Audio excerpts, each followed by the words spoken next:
시청자 여러분 안녕하세요. 머니올라 시간입니다. 투자의 방법은 여러 가지가 있겠습니다만은 시장의 전체적인 흐름을 읽을 수 있는 능력이 있느냐 없느냐가 투자가 성공하느냐의 어떤 사활적인 문제 아닐까 싶습니다. 코로나 팬데믹 이후 상황 보면 그런 점을 더 절실하게 느끼는데요. 오늘 이베스트 투자증권 신중호 리서치 센터장 함께합니다. 어서 오십시오. 예, 안녕하십니까.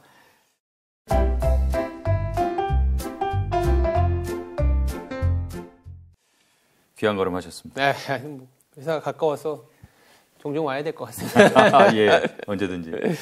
자, 사실은 우리가 이제 투자 공부 많이 하라고 그러고 맞아요. 요즘처럼 장이 이제 어려울 때는 특히나 좀 공부해야 될 때다 이런 얘기를 참 많이 해요. 네네네. 아마 공부하는 게 거창하게 얘기하면 자기의 투자 철학을 정립한다고 할까 그런 문제일 텐데 자, 우선 공부하기 위해서는 굉장히 좀 추상적일 수 있거든요. 맞아요. 뭘 해야 되는 겁니까? 돈에 대한 관심을 가져야 된다는 생각을 말씀을 드리는 거고요. 그러면 나 돈에 관심 많아. 대부분이 다 그럴 겁니다. 근데 이제 그렇다면 이 돈에 대한 관심이 많고 특히나 이제 주식시장에 한정돼서 말씀드리면 주식시장에 관심을 가져야 되는데 이 주식시장을 관심을 갖는 대부분의 이 루트는 이건 제 경험과 주변의 생각이지만 이 시장이 굉장히 좋아질 때 그리고 친구들이 좀 주식을 투자했을 때 수익이 좀 낮다라는 얘기 들었을 때 나는 뭐 하고 있지? 이게 거의 대부분이지 않을까라는 생각이 들어요. 그렇게 해서 들어오든 아니면 원래 대학교 다닐 때 투자 동아리를 통해서 투자에 관심을 갖든 어쨌든 중요한 건 이제부터는 투자에 관련된 돈 그리고 돈이 어떻게 흘러다니는지를 좀 배워야 된다는 거죠. 예. 그 돈들이 이 기업으로 가고 있는지 아니면 시장으로 따지면 부동산으로 가고 있는지 주식으로 가고 있는지 아니면 원자재로 가고 있는지 경제로 따지면 지금은 미국으로 돈이 많이 가고 있는지 중국으로 많이 가고 있는지 이런 것들을 살펴보기 위해서는 이 인간의 그리고 경제학 그리고 전체적인 시장이 커가면서 나름의 잣대인 데이터들이 있거든요. 예. 그 데이터들을 잘 공부해야 된다는 거죠. 너무 많아서 그걸 좀 추스르는 과정은 필요하겠지만 그 데이터들을 좀 봐야 된다는 얘기를 드리고 있는 거죠. 좋습니다. 오늘 이제 그 공부를 좀 해볼 건데 네네. 이게 사실은 근본적으로는 애널리스트나 일반 개인 투자자나 다를 건 없을 것 같고요. 네. 자, 그럼 데이터를 모으고 그러면 또 업데이트를 하고 그걸 또 재해석을 하고 그걸 통해서 뭘 보려고 그걸 하는 거죠? 경기도 호황이 있고 불황이 있고 회복이 있고 확장이 있듯이 내가 지금 어떠한 위치에 경기가 어느 위치에 있고 주식시장이 어느 위치에 있는지를 보면 지금은 굉장히 조금 우울한 얘기가 나오지만 적극적으로 투자를 해야 될 타이밍이라고 볼 수도 있는 거고 반대로 조금 경기가 너무 호황이고 주식이 좀 비싼 가격이라고 된다면 아무리 좋은 기업이라 하더라도 전체적인 틀 안에서는 영향을 받을 수밖에 없거든요. 그러면 이런 사이클이 존재하고 이 사이클 안에서 지금은 경기가 그리고 주식이라는 가격이 비싸게 평가가 되고 있는지 아니면 좀 낮게 평가가 되고 있는지를 인식을 하자라는 거죠. 항상 반복이 되고 기회는 있다가도 없고 없다가도 있을 수 있다라는 거를 저는 그게 가장 중요한 것 같아요. 저도 애널리스트 생활을 거의 18년 가까이 되고 있는데 단 하나 가장 뼈저리게 느끼는 거는 굉장히 공포스러운 순간들 코로나 때도 그렇고 금융위기 때도 그렇고 수많은 위기들이 많지 않았습니까? 그럴 때마다 세상이 끝났다라는 생각을 할 수밖에 없어요. 근데 반드시 그렇진 않다라는 거고 반대로 우리나라가 4천을 간다라든지 4차 산업혁명에 어떻게 보면 이제야 주인공이 된다라는 장밋빛 미래가 왔을 때는 진짜 우리 세상이 이제는 바뀌었다라는 생각이 들 때는 또 한없이 또 무너지기 직전이라고 할 수도 있는 거죠. 그러니까 그런 극단 그리고 이런 사이클이 항상 순환된다라는 거를 느끼고 그 순환되는 상황에서의 위치를 내가 한번 파악을 하자라는 게 전체적인 취지라고 보시면 될 것 같아요. 지금 이제 사이클 얘기하셨으니까. 이게 사실은 이제 좋을 때는 나무가 그냥 하늘 끝까지 자랄 것 같고. 그렇죠. 공포 구간에서는 악몽이 끝나질 않을 것 같고. 그렇죠. 이번에는 다른 거 아닌가 항상 그런 좀 오판이라고 그럴까요? 그걸 하게 되는 것 같아요. 실제로 코로나 이후에도 보면 3,100 이상에서 자금의 40%가 들어왔어요. 맞아요. 아까 우리 센터장님 말씀하신 대로 맞아요. 쭉 오르고 이제 다들 돈 버는 것 같으니까 야 이거 나도 돈 벌어야 되겠다. 그래서 이제 뛰어들었는데 맞아요. 이런 사이클에 대해서 이렇게 뭐라 그럴까 좀 오판? 못 본다 그럴까? 못 본다고 해야 되나? 이건 왜 이런 일이 벌어질까요? 자기만의 기준이 없기 때문에 쓸려 다니는 거죠. 사실은 지금 뭐 주식이 아닌 부동산 얘기지만 우리가 얼마 전까지만 하더라도 뭐 영끌이라는 얘기를 하면서 지금이 아니면 지금 가격이 가장 싼 가격이다라는 여러 가지 언론 매체를 통한 아니면 최근에는 이제 너튜브나 이런 영상을 통해서 상당한 이제 심리적인 어떤 뭐랄까요? 호도까지는 아니더라도 그런 현상들이 나타났었잖아요. 그러다 보니까 그런 사회적인 현상에서 내가 중심을 잡을 수 있는 기준이 있어야 되는데 그런 기준이 없다 보니까 누가 어디에 투자해서 돈을 벌었다든지 아니면 지금은 오히려 주식을 투자하면 패가망신 당한다는 얘기를 뭐 예를 들어서 어떤 자기의 증거 집단에서 들으면 지금은 주식하면 안 되는구나 라는 그냥 자기만의 그냥 결론을 내버리게 되고 또 누구든지 다 돈을 벌고 있으면 지금은 주식해야 되는구나 해서 또 소위 말하는 꼭지에 들어가게 되고 자기만의 기준이 없기 때문이다라는 얘기를 드리고 있거든요. 여러 가지 이제 지표나 자신만의 기준을 만들기 위한 하나의 가이드를 조금은 소개시켜 드리고 싶은데요. 그런 기준을 좀 만들어야 오판의 가능성을 좀 줄이지 않겠나? 이렇게 말씀드리고 있습니다. 어떻게 보면 소위 말하는 그 부화뇌동, 뇌동 매매를 하지 않기 위해서도 사이클을 좀 잘 알아야 될 것 같은데. 네, 맞아요. 네. 자, 이 사이클도 뭐 여러 가지 종류가 있지 않습니까? 맞아요. 센터장님이 좀 중요하게 보는 사이클. 뭐 이 방송에서 뭐 너무 복잡하게 다룰 수는 없고 이제 복잡한 내용은 좀 책을 보고 공부하시고 이 방송에서는 이런 게 있구나 정도 이제 간단하게 소개하면 좋겠는데요. 어떤 거 보세요? 가장 중요한 거는 신용 사이클이에요. 예. 그러니까 돈. 이게 우리가 영어로는 크레딧이라고 하는데 뭐 데빗, 크레딧, 뭐 쉽게 얘기하면 대출. 은행에서 돈 받아서 기업이 투자하고 개인이 소비하고 소비라는 건 자동차라든지 이제 주택까지 사는 걸 다 소비라고 하는데 그런 돈의 흐름이 이제 신용 사이클, 크레딧 사이클이라고 하고 그 크레딧 사이클이 돌아가는 상황에서 이제 나오는 게 이제 기업이 이익이 어떻게 되는지 그리고 기업의 이익을 또 총합을 해서 나타나는 게 경제지 않습니까? 경제가 또 어떤 식으로 사이클이 돌아가는지 그리고 이 경제와 기업을 이익을 보고 이 돈의 흐름을 이제 보다 보니까 이 심리가 또 여기 안에서 또 요동을 치게 됩니다. 그럼 이제 심리까지도 봐야 되는. 그래서 크게 보면 신용 사이클, 경제 사이클, 그리고 기업의 이익 사이클, 더불어서 심리 사이클. 이 네 개의 사이클이 이제 톱니바퀴처럼 막 맞물려서 돌아가거든요.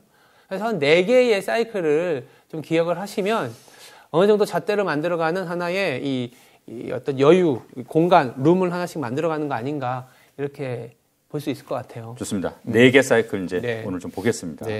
자, 우선 뭐 말씀하신 것처럼 신용 사이클이 이제 뭐 가장 어쨌든 투자자한테는 좀 밀접한 사이클 아닐까 싶은데 이 신용 사이클을 보여주는 뭐 핵심 지표는 어떤 걸 들 수 있습니까? 되게 수많은 지표들이 있는데 그냥 제가 봤을 때 중요한 거는 최근에 이제 많이 나오고 있는 이제 장단기 금리차라는 부분, 이따 더 자세히 말씀드리겠지만 장단기 금리차, 특히 미국의 장단기 금리차, 그리고 이제 정크 본드라고 하는 소위 말해서 약간 쓰레기까지는 아니지만 약간 이제 회사채 등급이 낮은 기업들의 어떤 채권과 우량 채권과의 가격이 차이, 이건 이제 회사채 스프레드라고 하거든요. 이 스프레드를 좀 봐줘야 될 것 같고요. 하이힐드 그렇죠. 스프레드요. 이게 이제 미국 하이힐드 스프레드라고 하는 거고, 세 번째가 뭐냐면 달러화가 상당히 중요한데 달러화 자체보다 달러화를 바라보는 시선, 즉 이 투기적인 포지션이 있습니다. 투기적인 포지션은 뭐냐면 실제 실무에서 필요해서 이제 사고 파는 게 아니라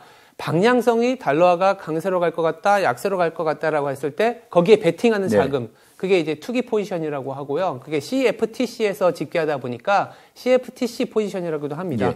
마지막으로는 아무래도 중국이 돈을 풀고 있는지, 중국과 관련된 데이터는 상당히 많지만 이 크레딧과 관련된, 신용과 관련된 거는 사회 융자 총액, 그러니까 융자라는 게 돈이잖아요. 그러니까 돈의 총액, 그러니까 사회 전체 중국의 돈의 양, 이 지표가 있는데요. 이게 이 네 개가 또 중요하다고 말씀드리고 있습니다. 이게 뭐 익숙한 지표도 있고 생소한 좀 지표도 그렇죠. 있고 하네요. 보니까. 자, 하나씩 보겠습니다. 네. 자, 미국 장단기 금리차, 또 미국 하이힐드 스프레드 지표. 아마 많은 분들한테 일단 이름 자체는 익숙한 지표일 거예요. 뭐 최근에 이제 장단기 금리차 가지고 뭐 역전됐죠. 상반된 의견도 많이 맞아요. 나오고요. 네. 자, 이건 뭐 어떻게 봐야 됩니까? 은행에서는 단기로 돈을 빌려서 장기로 이게 꿔주는 시스템입니다. 그러면 2%에 빌려서 4%로 꿔주면 2%로 내가 마진을 획득할 수가 있는 거예요. 근데 단기로 4%로 빌렸는데 꿔주는 건 2%로 꿔준다? 그러면 2%가 역마진이 나는 거죠. 예. 그러니까 장단기 금리차 역전이 되면 은행 입장에서는 대출을 안 해주려고 할 거고, 대출을 안 해주거나 경우에 따라서는 나가 있는 대출도 회수하려고 할 겁니다. 네. 그러다 보니 돈이 회수되거나 대출이 많이 돌아다니지 않게 되면 사회 전체적으로 유동성이라고 하는 돈들이 줄어들게 되고, 그러면 주식시장이라든지 부동산이라든지 경제 전체적으로 조금 위축되는 구간이 오기 때문에 최근처럼 장단기 금리차 역전이 되면 나중에 경기 침체가 오는 거 아니냐, 이런 우려를 하는 거죠. 여기까지가 기본이고요. 두 번째, 근데 왜 지금은 경기 침체가 오지 않느냐라는 부분들이 있습니다. 예. 그게 참 그때마다 사이클마다 다르기 때문에 이런 부분들이 상당히 어려운 것 같아요. 공식적으로 장단기 금리차 역전이 되면 이제 경기 침체가 온다, 그래서 시장은 조금 안 좋게 봐야 된다, 이런 시각이 봤지만 최근에는 이 장단기 금리차 역전이 되더라도 침체가 오지 않을 가능성이 높아지고 있어요. 한 가지로만 말씀드리면, 은행들이 미국이 금리를 아무리 올려도 예금 금리를 올리지 않고 있어요. 왜냐? 이미 너무 많은 예금이 있어서. 이미 너무 많은 예금이 있어서 굳이 비싸게 자금을 조달하지 않아도 돼요. 이미 있는 돈 갖고 대출하게 하면 되기 때문에 미국에서 장단기 금리차가 역전이 됐다 하더라도 위기가 오지 않을 수 있다, 이런 얘기들이 나오고 있는 상황입니다. 네. 네. 이 하이힐드 스프레드 지표는 뭐 장단기 금리차하고도 같이 이렇게 좀 봐야 되죠. 엮어서 봐야 되나요? 네. 아니, 은행 입장에서는 역마진이 나지 않아서 소위 말하는 금융위기나 경기 침체 안 오는 건 맞아. 다만 근데 이 단기 금리를 올리다 보니 우리가 얘기하는 좀 한계 기업, 한계 가정, 좀 어려운 기업, 어려운 가게는 소위 말해서 망하는 거 아니냐, 이런 얘기들 나올 수 있어요. 예. 그러다 보니까 하이힐드 스프레드를 같이 보자라는 거예요. 예. 경기 침체는 안 오더라도 장단기 금리차가 역전이 됐을 때 만약 하이힐드 스프레드가 크게 벌어진다면 그거는 한계 기업들, 금리를 올리면서 돈을 빌리기가 어려워진 기업들이 많아졌다는 얘기이고, 그 말인즉슨 은행은 위험하지 않더라도 실물 경제는 위험할 수 있다. 그래서 지금은 좀 구분해서 봐야 되기 때문에 단순히 장단기 금리차만 놓고 보면은 오판의 가능성이 있어서 두 개를 같이 보라고 말씀드린 거죠. 장단기 금리차와 하이힐드 스프레드를 보는데 이렇게 생각하면 돼요. 장단기 금리차가 축소됐는데 하이힐드 스프레드가 크게 움직이지 않는다. 그러면 금융권도 문제 없고 실물도 별로 문제 없다. 예. 근데 다만 장단기 금리차가 역전이 됐는데 하이힐드 스프레드가 조금 계속 올라간다. 뭐 뉴스에서 뭐 정크본드가 좀 수익률이 급격하게 나빠지고 있다, 이런 얘기가 나오면 주식시장이 지금은 실물 경제가 조금 위험해지고 있는 거 아니냐. 근데 지금은 아마 검색창에서 이제 클릭해 보시면 아시겠지만 미국의 하이힐드 스프레드가 굉장히 안정적으로 움직이고 있어요. 네. 그러다 그러다 보니까 장단기 금리차가 역전에도 불구하고 경기 침체 안 오는 거 아니냐, 이렇게 얘기가 나오고 있는 겁니다. 이 지표라는 게 결국 뭐 동떨어져 있는 건 아니고 다 엮여 있는 거니까 좀 같이 볼 필요가 있겠군요. 예. 자, 이 미국 상품 선물 거래위원회죠. 네. CFTC 달러화 투기 포지션. 이거 사실 좀 생소하거든요. 생소하실 어떤 겁니다. 지표입니까? 비상업적 포지션, 우리나라로는 이제 투기 포지션이라고 합니다. 네. 한마디로 이 투기 포지션을 보면 특히나 달러화가 중요한데, 이 달러화에 대한 투기적인 포지션이 어느 정도 임계치에 도달하게 되면 달러화가 강세를 가지 않고 오히려 약해지게 된다. 한마디로 이제 그런 거죠.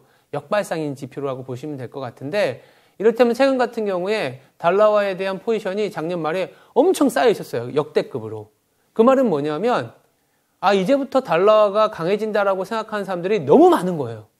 너무 많은데 달러화가 강해질 수 있는 요인들은 이미 노출이 된 거죠. 뭐 기준금리 올리겠다, 미국밖에 없다, 앞으로 이제 세상은 망한다. 이러면 무조건 달러가 간다고 생각하는데 이제는 그 달러화에 대한 생각이 너무 많아서 반대로 갈 가능성이 높다라는 거고 아마 그래프를 보면서 얘기를 들으시면 더 명확한 게 비상업적 거래 비중이라고 하는 걸 보시면 짙은 선으로 제가 이렇게 좀 약간 심장의 어떤 파동처럼 왔다 갔다 하는 걸 보실 수 있을 겁니다.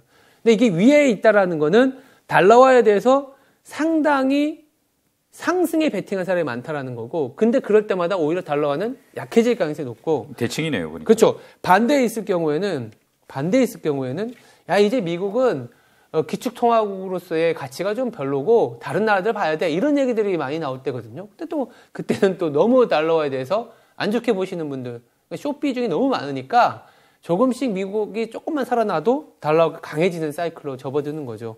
지금으로 따지고 보면은 이 비상업적인 거래, 즉 CFTC라는 미국의 상품 선물 거래 위원회에서 달러화에 대한 포지션을 정리해 보면 달러화에 대해서 상당히 높은 수준에서 거래되고 있다라고 볼 수 있는 거죠. 자, 이 신용사이클 이제 마지막 지표입니다. 네. 중국 사회 융자 총액, 뭐 신용 자극 지수. 이거 뭐 용어도 생소하고 사실 어려워요. 저도 개인적으로 처음 접하는 지표거든요. 네. 중국 내에서 돌아다니고 있는 신규로 발생된 유동성 돈의 총량이 사회 융자 총액이고 이 사회 융자 총액이 늘어났다 줄었다 하게 되면 시장이 앞으로 중국의 경기가 좋아질 수 있다, 나빠질 수 있다 이렇게 평가를 하게 됩니다. 예. 왜냐하면 돈이라는 게 뭐 잠깐 생각해 보시면 기업 입장에서 돈을 빌렸다고 해서 바로 그 돈이 뭐 자재를 사고 집을 짓고 이러진 않잖아요. 예. 돈을 빌려서 이제 집을 짓는 데까지 시차가 발생하고 그러면 집을 짓다 보면 경기가 활성화되고 고용이 활성화되고 소비가 올라오는 이런 어떤 순차적인 영향이 나오는데 그러다 보니까 사회 융자 총액의 흐름을 보면 앞으로 이게 경기가 좋아지겠구나 나빠지겠구나라는 걸 판단하게 되는 거고요. 이 그 신용 자국 지수라는 건 뭐냐면 예. 그냥 증권사에서 블룸버그에서 이 사회 융자 총액의 흐름을 보기 좋게 만들어 놓은 거예요. 뭐냐면 중국의 GDP 대비해서 이 사회 융자 총액이 얼마나 빠르게 늘어나고 있느냐 줄어들고 있느냐. 예. 그래서 검색창에 이 신용 자극 지수라고 쳐도 되고 아니면 영어로 크레딧 임펄스라고 치시면 이 중국과 관련된 이 지표가 많이 나올 겁니다. 그렇다면 이 신용 자극 지수가 높은 레벨에서 꺾여 내려온다. 앞으로 중국과 관련된 지표는 하향되겠구나. 바닥에서 돈다. 앞으로 중국과 관련된 지표는 올라서겠구나. 이렇게 판단할 수 있는 그런 지표라고 보시면 돼요. 중국이 전 세계에서 원자재 수입량이 50에서 60% 이상이고 거기다가 우리나라 같은 경우에도 많이 줄어들긴 했지만 수출이 5분의 1 이상이 중국으로 가고 있기 때문에 중국의 이 어떤 사회 융자 총액이나 신용 자극 지수가 어떻게 흘러가는지를 판단해야 처음에 얘기 드렸던 데이터 자기만의 기준을 마련할 수 있다. 이렇게 볼 수 있을 것 같습니다. 신용 사이클을 볼 수 있는 핵심 지표 4가지 봤고요. 네. 자, 경기 사이클 핵심 지표 보겠습니다. 네. 어떤 지표들이 있습니까? 경기 사이클에서는 되게 많지만 그냥 OECD 경기 선행 지수하고 이 글로벌 유동성 지수만 봐도 지표 그리고 데이터 경기를 바라보는 뭐랄까요 가이드를 잡아간다 이렇게 보시면 될 것 같아요. 좋습니다. 우선 OECD 경기 선행 지수부터 네. 보겠습니다. 특히 이제 사실은 우리가 이제 수출 의존도가 높은 나라. 네. 특별히 이제 이 지표가 좀 관심이 가거든요. 우리나라의 내수보다 외수에 더 많은 기업들이 포진되어 있고 예. 수출 경기에 상당히 예민하기 때문인데 이 매달 두 번째 주에 OECD에서 발표를 하는 이제 경기 선행 지수라는 게 있는데 사실 안타까운 건 작년까지 OECD 경기 선행 지수가 37개의 국가 갖고 OECD 선행 지수를 만들었는데 그때까지만 해도 OECD 토탈이라는 인덱스가 있는데 올해부터는 OECD G20 20 지수라는 게 나오기 때문에 이것만 봐도 돼요. 그러니까 OECD 20 지수라고 그 인덱스를 볼 필요가 있을 것 같고요. 더하여서 만약에 조금 더 내가 적극적으로 데이터를 가공하는 사람이고 조금 더 시장에 공부를 더 하고 싶다 하시는 분들은 OECD에 들어가게 되면 그게 다 국가마다 선행 지수가 나오거든요. 예. 거기서 확산 지수를 좀 구해보는 것도 괜찮을 것 같아요. 그러니까 OECD 경기 선행 지수와 확산 지수를 보는데 확산 지수는 편하게 말씀드리면 OECD 경기 성장 지수가 전월 대비 오른 국가와 내린 국가의 비율, 오른 국가에서 내린 국가를 빼서 전체에서 나눠줬을 때 이 비율이 100에서 마이너스 100까지 왔다 갔다 합니다. 이게 어떻게 움직이는지를 보는 게 경기 전체적인 방향성과 모멘텀을 체크할 수 있는 지표다라고 보시면 될 것 같아요. 확산 지수는 공식적으로 뭐 발표하는 지수는 아니고 아닙니다. 네.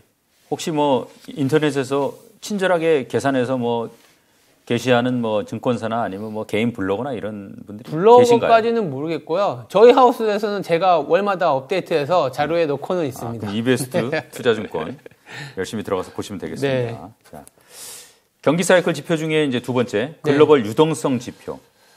이건 어떤? M2 기준으로 전 세계 M2의 총합이라고 보시면 돼요. 미국, 뭐 중국, 일본, 유럽, 한국 뭐 다 합쳐서 하다못해 러시아까지 다 합쳐서 그 M2의 총합인데 이 달러화로 표시된 네. 지금 현재 한 103조 달러 정도 됩니다. 이 유동성이 늘어나고 있는지 줄어들고 있는지를 봐야 소위 말해서 외국인들이 한국 시장으로 들어오는지 나가는지를 평가할 수 있는 지표이기 때문에 글로벌 유동성을 같이 봐줘야 된다라는 얘기를 드리고 있습니다. 좋습니다. 이 신용 사이클, 경기 사이클 봤고 이제 두 개 남았네요. 이익 사이클하고 네. 심리 사이클. 자, 이익 사이클 지표 보겠습니다. 이익 사이클 지표는 어떤 걸 보세요? 이익은 한국의 수출만 봐도 될 것 같아요. 수출이 나왔을 때 이 수출 데이터 자체의 금액만 볼 게 아니라 이게 전년 대비 늘어났는지 줄어들는지 그리고 이 전체적으로 아마도 지금도 언론상에서는 여전히 마이너스 증가율에 포커싱이 돼 있겠지만 이 마이너스 폭이 줄어드는 것만으로도 개선되고 있다는 그런 어떤 느낌을 항상 배우셔야 될 것 같아요. 더불어서 이 수출 증가율, 우리나라의 한국 수출 증가율이 이 전 세계 이익 증가율하고 같이 움직이기 때문에 한국의 수출 증가율이 바닥을 치고 올라오게 되면 미국에 있는 투자자분들도 상당히 중요하게 보는 데이터라서 반드시 봐야 되는 데이터고 조금 더 나간다면은 그 안에서 무역 수지가 개선되고 있는지 단순히 무역 수지가 흑자가 났다 이게 아니라 흑자가 나더라도 흑자 폭이 줄어들면 나쁜 거고요.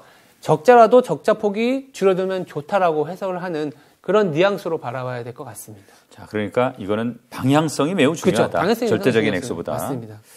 자, 마지막으로 이제 심리 사이클 하나 남았습니다. 자, 8개 지표를 봤으니까 이 심리 사이클 2개 남았겠군요. 네, 맞아요. 어떤 겁니까?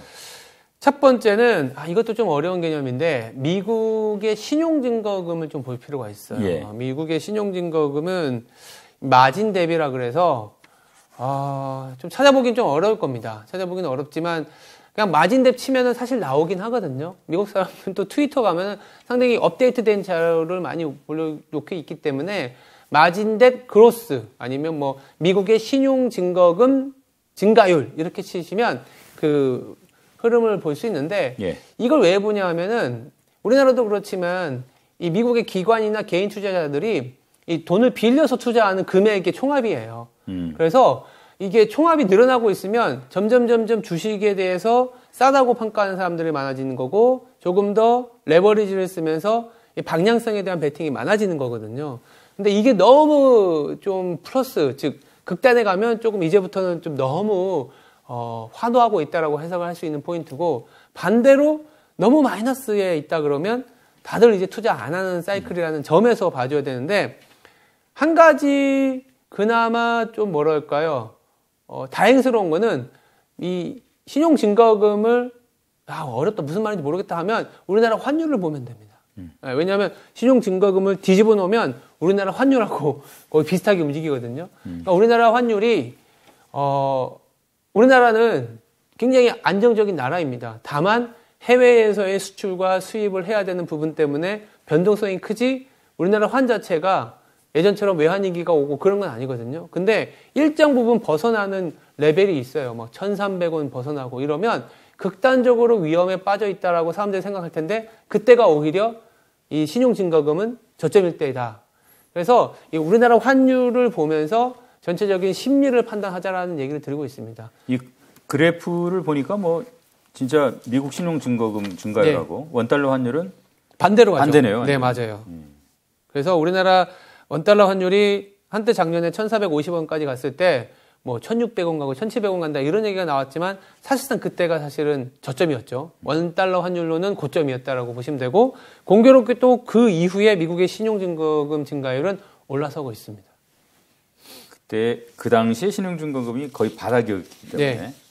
이게 이제 거꾸로 이제 올라갈 일만 남은 그런 상황이었군요. 근데 이제 이거를 왜 같이 보여드리냐면 단순히 원달러 환율이 치솟았다고 해서 반드시 다시 안정을 찾느냐 이런 건 아니거든요. 다만 같이 보는 거죠. 야, 미국에서도 신용증거금이 이렇게까지 하락을 했는데 우리나라 원달러 환율도 상당히 높은 수준에 있다. 그다음에 이제부터는 뭔가 시장이 변곡점이 왔는데 이 변곡점이 올 만한 타이밍이냐. 아까 이거는 심리지만 그 전에 수출 증가율이라든지 아니면 경기로 보면 OECD 경기 선행 지수라든지 아니면 그 전에 신용 사이클로 보면 중국이나 달러화가 변화가 올 수 있는지 이걸 같이 복합적으로 볼 때 이런 차트들을 보면서 놓고 보면은 이제 조금 극단에 왔네. 안 좋은 수준의 극단에 왔네. 아니면 너무 좋은 수준의 극단에 왔네라는 그런 자기만의 기준을 만들 수 있는 측면에서 한번 같이 보라고 말씀드리고 있죠. 알겠습니다. 네. 달러화의 시대는 조금 저물고 있다. 작년에는 킹달러 얘기들이 많았잖아요. 예. 킹달러가 너무 심했기 때문에 원달러 환율도 너무 강했고 우리나라 코스피도 3,300에서 2,300이 깨졌는데 올해는 달러화가 그렇게 강해지지 않을 수 있기 때문에 웬만한 자산들, 우리가 흔히 얘기하는 위험 자산들은 다 수익이 날 수 있는 해다. 이렇게 얘기 드리고 있습니다.